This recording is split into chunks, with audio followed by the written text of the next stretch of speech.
Gurugram news channel को subscribe करें और बेल दबाएं ताकि कोई खबर रह न जाए। नमस्कार, मैं हूं मन्नू मेहता और स्वागत है आपका गुरुग्राम न्यूज़ में, जहां दिखाई जाती हैं खबरें आपके शहर की।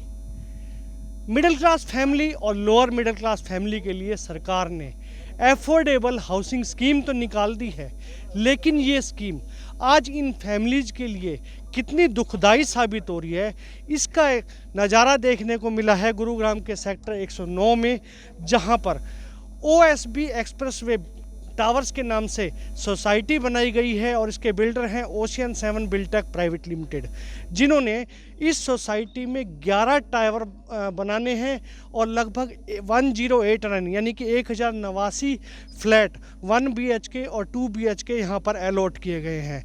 लेकिन आज ये जो लोग यहाँ पर इकट्ठा हैं, ये सभी वो अलॉटीज हैं जिनको यहाँ पर फ्लैट तो अलॉट हो चुके हैं, लेकिन इनकी उम्मीदों पर आज भी पानी फिरा हुआ है, क्योंकि इन लोगों का आरोप है कि बिल्डर ने वादा किया था कि 2021 में इन्हें पोजीशन मिल जाएगी, लेकिन अभी तक ये जो फ्लैट्स हैं इनका 40% काम भी नहीं हुआ है। कुछ टावर तो ऐसे हैं जो 27 मंजिल तक बनने थे, लेकिन अभी तक सिर्फ 18 मंजिल बने हैं। उसके बाद पिछले 1.5 साल से यहाँ पर काम बंद है और काम बिल्कुल भी नहीं चल रहा है। इसी तरह स्थिति बाकी टावर्स की भी है। तो इसी रोषवश आज सभी जो बायर्स हैं यहाँ पर पहुँचे हैं। हालांकि मैनेजमेंट के अधिकारियों से जो इनकी बात हुई थी, उन्होंने भी आने का आश्वासन दिया था, लेकिन उनमें से यहाँ पर कोई नहीं पहुँचा है।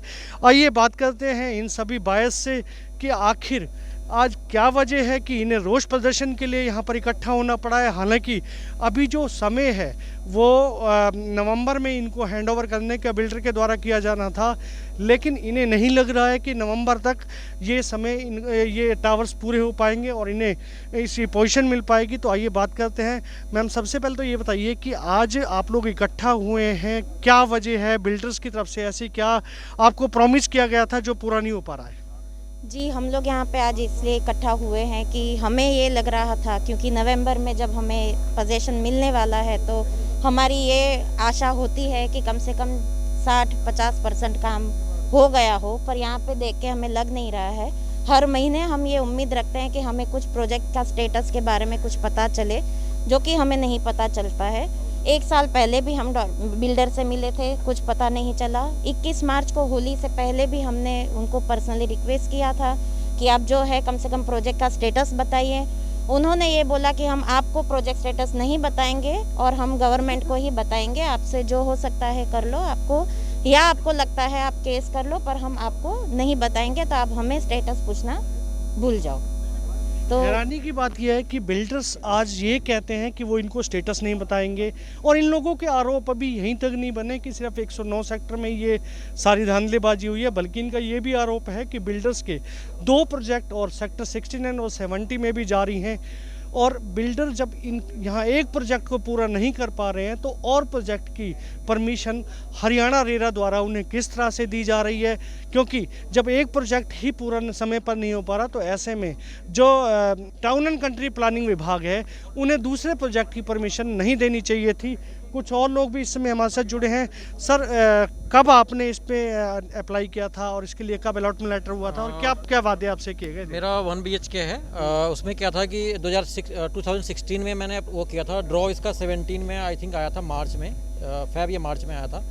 उसके बाद से इनका जो टाइमली पेमेंट जो भी था, इनके जो आते थे डिमांड लेटर, उसके हिसाब से पेमेंट गया। लास्ट मार्च से इस पर एक ईंट भी नहीं लगी है, इस पर कोई लेबर नहीं है। हमने लास्ट टाइम से कितनी बार OSB के जो इनके जो कंपनी के मैनेजमेंट हैं, जो इनसे बात करने की कोशिश करी, कभी कोई बात नहीं करता है, ना ही कोई व्हाट्सएप पे रिस्पांस करता है, ना ही फ़ोन कॉल का रिस्पांस है, ना ही ईमेल का रिस्पांस है। उसके लिए भी हमने एक कंप्लेन इनके ऑफिस में जाके दर्ज किया था। इसके टाइमली ऑलमोस्ट 90% पेमेंट हो चुका है इस कंस्ट्रक्शन का, इस साइट का, सभी बायर की तरफ से 90 से ज़्यादा हो चुका है, लेकिन अभी तक इनकी तरफ से 50% भी काम नहीं हुआ है। अभी ये स्ट्रक्चर भी कंप्लीट नहीं हुआ है। जब हम इससे बात करने की कोशिश करते हैं, ये कहते हैं कि we are not responsible to give you the status of the site. Clearly वो मना कर देते हैं कि हम आपको स्टेटस नहीं देंगे। फिलहाल आगे आपका क्या वो है कि अगर ये नहीं मानते हैं तो अगला आप क्या आगे क्या? अगर नहीं होगा तो फिर हम इनके ऑफिस में जाएंगे, धरना देंगे और क्या करेंगे, बात करने की कोशिश करेंगे कि हमने पैसा तो लगाया है, बहुत मेहनत की कमाई है, हमारा तो पहला मकान है जी, हम तो गरीब आदमी है, लूट जाएंगे, हमारे तो बच्चे भी हैं, स्कूल का फीस देने हैं, किराए पे रहता हूँ, अब सोचो कि भाई हम सरकार तो कुछ कर नहीं रही है हमारे लिए, सरकार तो बस ये बना दिया कि रेरा के पास जाओ, रेरा वाले कोई सुनते नहीं है, कंपनी वाले कोई सुनते नहीं है, सारे लूट मचा रखे हैं। हम तो गरीब आदमी जी सुसाइड करने की स्थिति आ रखी है, हमारी कहानी ये हो रखी है। खाने के लॉकडाउन में तो पैसे खाने के लिए भी नहीं है, बच्चे की फीस भर रहे हैं, रेंट भर रहे हैं। अपने कमाई का तिनका पाई पाई जोड़कर यहाँ पर इन्वेस्ट करने वाले ये निवेशकों का दर्द है कि आज उनके सामने सिचुएशन वो आ खड़ी हुई है कि 90% से ज़्यादा पैसा यहाँ दे चुके हैं। यहाँ तक कि कुछ निवेशकों के सामने तो ऐसी मजबूरियाँ भी आई हैं कि बैंक ने लोन उनका जो पास किया था वो भी नहीं दिया है, क्योंकि बैंक जो लोन देता है वो देता है कि जो बिल्डर जितना कंप्लीट करता है उस हिसाब से लोन देता है, लेकिन बिल्डर का काम बंद है। ऐसे में इनके सामने चुनौतियां काफ़ी हैं। अब इनकी आशा सिर्फ हरियाणा के एसटीपी विभाग हो, टाउन एंड कंट्री प्लानिंग विभाग हो या हरियाणा रेरा हो, उनसे उम्मीदें हैं। हालांकि रेरा और इन विभागों पर आरोप भी काफ़ी लगाए हैं, लेकिन फिर भी इन लोगों ने हिम्मत नहीं हारी है और यही कह रहे हैं कि हम अभी भी इस मामले में अभी भी इन सब दरवाज़ों को नॉक करते रहेंगे और यदि जरूरत पड़ी तो धरने और प्रदर्शन की स्थिति तक भी जाएंगे।